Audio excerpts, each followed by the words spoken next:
bugungi temamiz qaynotalar haqida. Ya'ni sizlarni talabinglarga binoan kelin qaynotaga issiqqina choy damlab beribdi. Ha, kuyib bo'la. Qo'lini kuydiryapti bu sho'rpeshana, sho'rtumshoq. Voy bilat. Va qo'lim hozir spesialni kuydirdingizmi kelin? Kelin deganni qara. Xabar bo'lmay prosta. O'zingiz tug'ilgansiz, shu farosatingiz tug'ilmaganda, sizlar bir tekkisda ketmagansizlar. Farosat bilan sal bir-biringizga xuyov deganni qara. O'g'iltoy, qo'limdan qo'yib oladi anaqaga. O'g'iltoy, kut. Bu uy uchun bitta supurgi ham olib kelmagan bu kut qaynota. Qara baqirishini. O'g'iltoy. O'g'limi?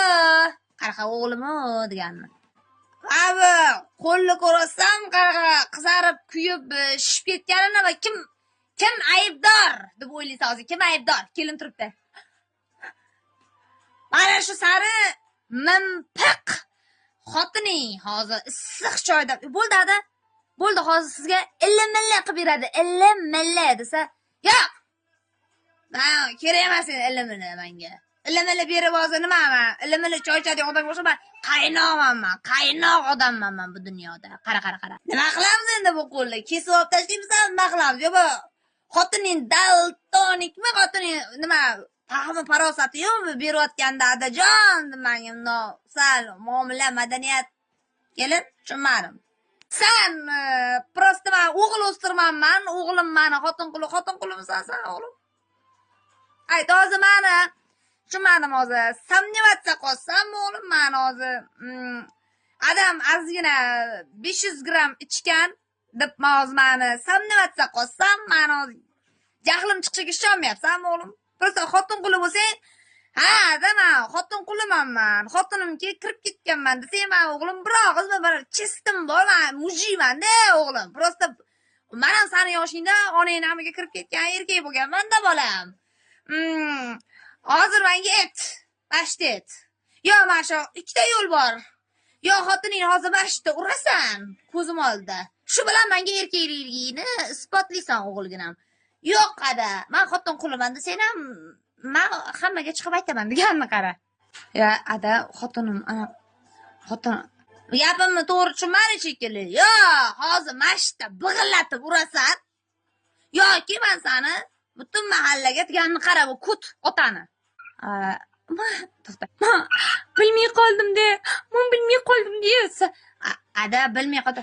Aha, nava, qani? Bos deganni qara, bos deganni qara. Voy deb baribir kelinni big'illatibdi. Kelin endi bir payt yig'lab deb xonasiga kirib ketib, gumdon tortib, endi onasinikiga ketib qolgan bolalarni olib. Endi bu kut yana boshlandi.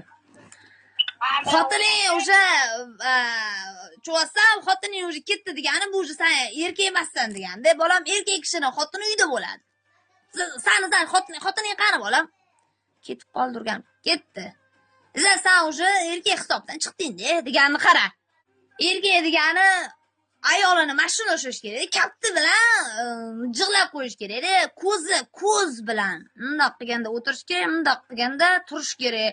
Sen xotining voy jala, men bilam, sen tug'ilganingda men ham bir o'g'il ko'rdim deganman-da endi. Osh tarqatgandim men. Butun el yurtga osh tarqatdim men.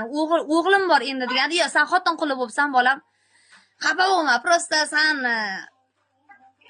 podkablучный bo'lsan deganni qara. Bor endi. Nima deysan, nima qo'ysan, mo'sh qilasanmi? Va xotiningni olib keldi. Manta qara, Tursiy bozor bo'lib ketdi hamma yo. Tursilarni yusin, ishlarni qilsin manta. Tursilarni onang yo'maydi bilasan, onang o'zi yo'may qo'yganiga 25 yil bo'ldi. Chaqir xotiningni, Tursilarni yusin. Kelinmi? Vazifasini qilsin manta. Ovqatini qilsin, osh-ovqatini qilib, Tursilarni yuvib, qaynotasini xizmatini qilib, jannatlarga tushmaydimi? Jannatlarda yayrab yurmaydimi?